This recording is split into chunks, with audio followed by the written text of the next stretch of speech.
Deus colocou no meu coração para falar esse texto. Eu quero estar pregando subordinado ao tema. É tempo, diga assim, é tempo de se levantar, para poder ver o que Deus está fazendo. Você crê nisso? Diga glória a Deus. Glória a Deus. O texto que acabo de vos ler nos traz uma mensagem muito especial acerca, irmãos, do homem de Deus Eliseu, porque Eliseu, em versículos anteriores, ele vem trazer uma revelação acerca do conselho que estava no coração do rei, o intento maléfico para destruir o povo de Deus. E a Bíblia vem dizer que quando isso acontece, a Bíblia, Deus dá uma revelação e revela o coração dos sentimentos que estavam dentro dele contra o povo. Lembrando que Eliseu se volta para o rei e diz que o povo não vá por aquele caminho, porque havia uma armadilha. Quando isso acontece, o rei, a Bíblia fala que o rei se enfureceu por causa que ele achou que havia um delator, havia um X9 dentro do seu reino. Então ele pensando que existia um dos que estavam ali, soube como que fora que o povo como que souberam do fato. A Bíblia vai dizer que quando o rei sabe que é Eliseu, ele intenta matar a Eliseu, só que ele não consegue, tenta armar uma armadilha. Então quando ele não consegue, ele pega o seu exército e manda rodear toda a Samaria.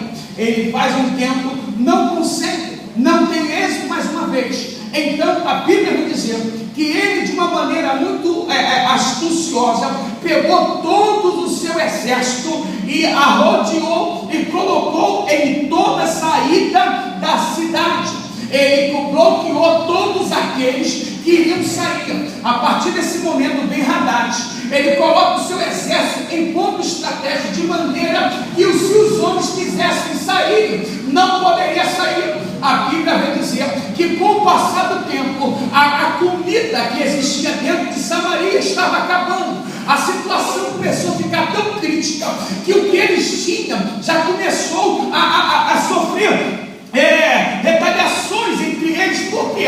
Porque já não tinha mais comida, não tinha mais como resolver a situação. Eles queriam sair, estava o exército do Ben-Hadad lá fora, esperando alguém sair para poder destruir. De uma maneira sorrateira, ele conseguiu neutralizar a força e a saída. Com isso, deixou que o povo estivesse dentro da cidade de Samaria, sofrendo, padecendo, a ponto que a comida acabara e que o esterco do pombo estava valendo muito dinheiro. A comida, a cabeça de um jumento, somente o crânio, era muito dinheiro entre eles. E a situação era tão esquisita que, em um certo momento, a Bíblia vai dizer que o rei está passando na sua casa, em cima do seu terraço. E quando ele está passando no seu terraço, a Bíblia vai dizer que existem duas mulheres. Essas duas mulheres,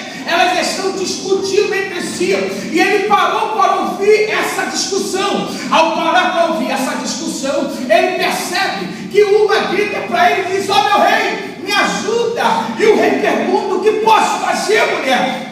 A mulher vira para ele e diz: nós fizemos um trato, eu e ela. Nós fizemos um trato. Eu mataria o meu filho para nós comermos nesse dia, e no outro dia ela mataria o seu filho. E aí? Mas só que quando era hoje o dia dela matar o filho dela, ela escondeu o filho dela. Quando o rei ele se depara com esse cenário, quando ele se depara com essa situação, quando ele vê ele como rei, como líder, observando que as suas ações de liderança, a sua força, o seu empreendimento no meio do seu reinado, ele observou que dentro dessa característica externada por essas duas mulheres, ele observou que ele estava no fracasso, que havia uma derrota no seu reinado, porque até o momento ele passeava no reinado, mas ele não dava conta que o negócio estava esquisito. Ele estava andando para lá e para cá, mas ele não dava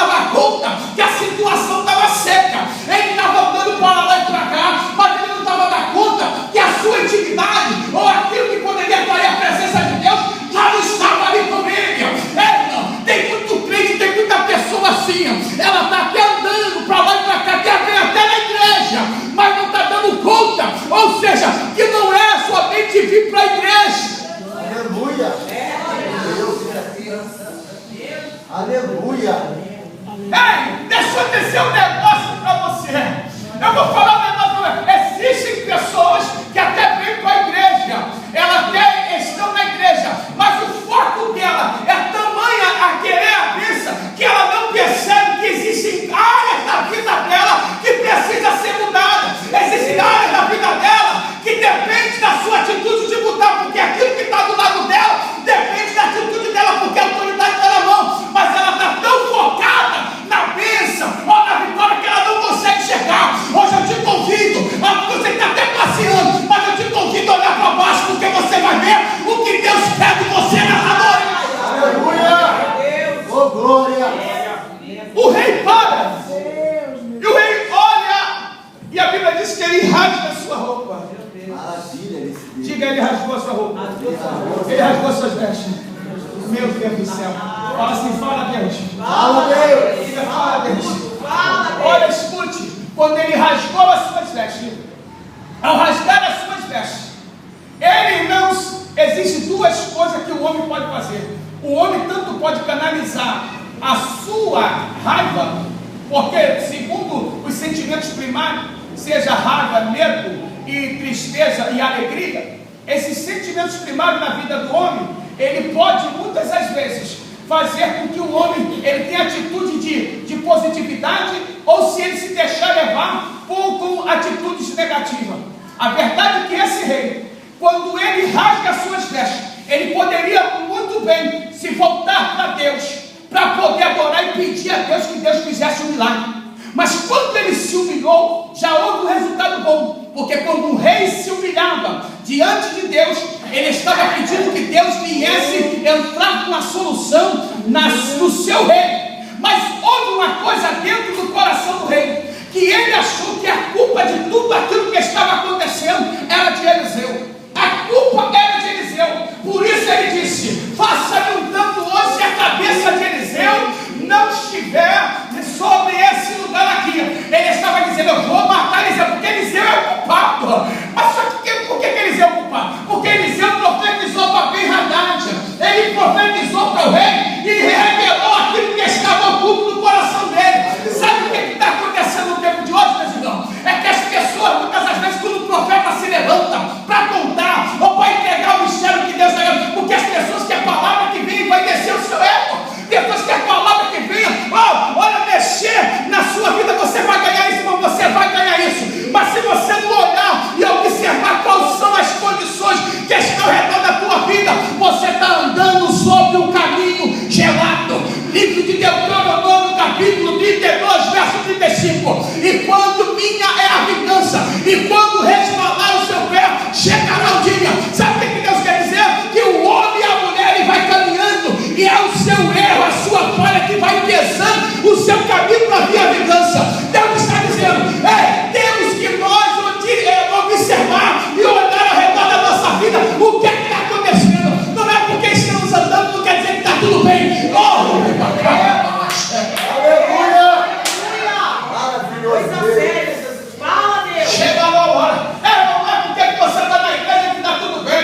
Não é porque você está sambando aí porque está tudo bem. Não é porque eu estou vestida que está bem. O que vai dizer que está bem ao meu redor é os frutos que eu estou dando. O que vai dizer que está bem ao meu redor é a árvore que eu sou. O que vai dizer o que está bem ao meu redor é aquilo que você se apresenta diante dos teus amigos. A pessoa olha para você e diz: olha, esse aí é a obra de Deus. Essa aí é a mulher. Quem pode dizer isso nessa noite da glória?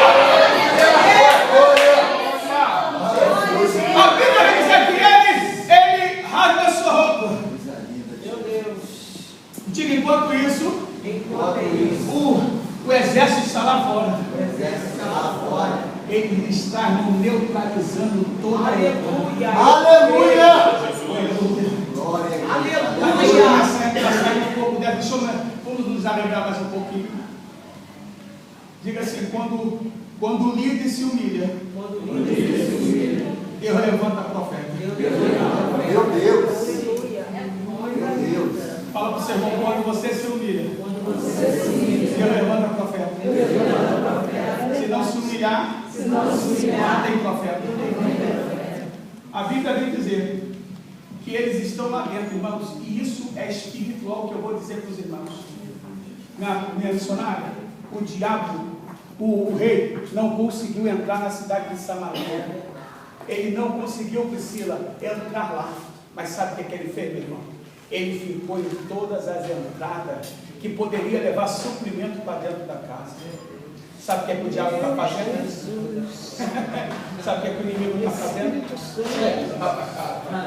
Ele não está conseguindo entrar na sua fortaleza. Aleluia. Mas ele está colocando demônios em ponto estratégico para poder fazer o quê? Quer ver o exemplo? Vou dizer para você. Você orava, você parecia um cabrito em cima do monte. Orava. Meu Pai do céu. Sabe o que é que o inimigo observou? Que essa área da sua vida era uma área que você se sentia fortificado. Ele começou a colocar algumas situações nessa entrada aí, para você não ter mais acesso à busca.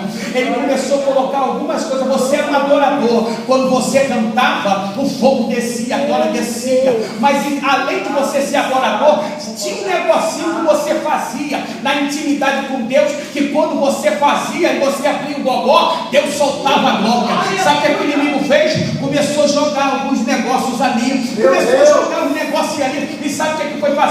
Aquela porta que era como canal começou a secar. Você até vem para a casa do Senhor, você até dá uma rodada, você até busca, você até ora, mas só que o inimigo, e aquele cara arma, aquele lia a Bíblia, que é uma maravilha. E o diabo começou a jogar um montão de negócio lá, que começou a ocupar a mente dele. Agora ele não tem tempo mais para ler Bíblia. O crente evangelizava, buscava demais. Irmão, vamos buscar as almas. Vamos lá. O cara evangelizava, fazer o cara. Aí o diabo começou a botar um montão de coisas desse mundo. Vamos trabalhar, vamos conquistar, vamos ganhar casa. É o carro, é isso, é aquilo. E aí, isso, o diabo começou a matar o homem, porque quando o povo, ele estava lá dentro morto, e trazendo isso, tipificando para os nossos dias atuais, o povo estava passando fome. Quando o espírito está com fome, a tendência é de se levantar da carne. Quando a carne se levanta, o conhecimento e a teoria da busca não são coisas que são de natureza do céu, porque a Bíblia diz: se já está com bicho, buscar as coisas que são de cima. Se está em bicho, pensar nas coisas de cima. Mas quando o diabo consegue neutralizar as áreas da fortificação, os elementos que corroboram na alma, para que o homem esteja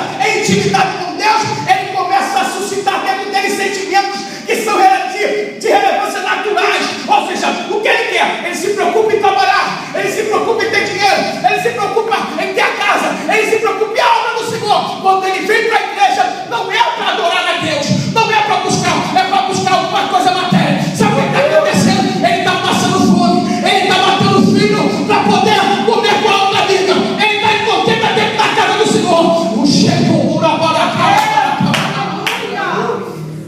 sabe o que é isso? Quando nós espiritualmente não estamos buscando, nós começamos a buscar dentro da casa. Deixa eu tipificar isso ainda mais. O filho é como herança na nossa vida, porque a Bíblia diz que o filho é como herança. Quando elas duas começaram a brigar, eu posso fazer isso e aplicar na minha e na sua vida hoje. A maior briga hoje é pela herança materialista. Por causa do bem material, as pessoas brigam para sobreviver, eles se degradam. Para poder viver um estado, eles passam por cima do outro. Mas hoje eu vim aqui como profeta para dizer: é tempo de descer a casa do oleiro, porque Deus vai levantar profeta a partir do dia de amanhã. Glória a Deus. Coisa linda, Jesus.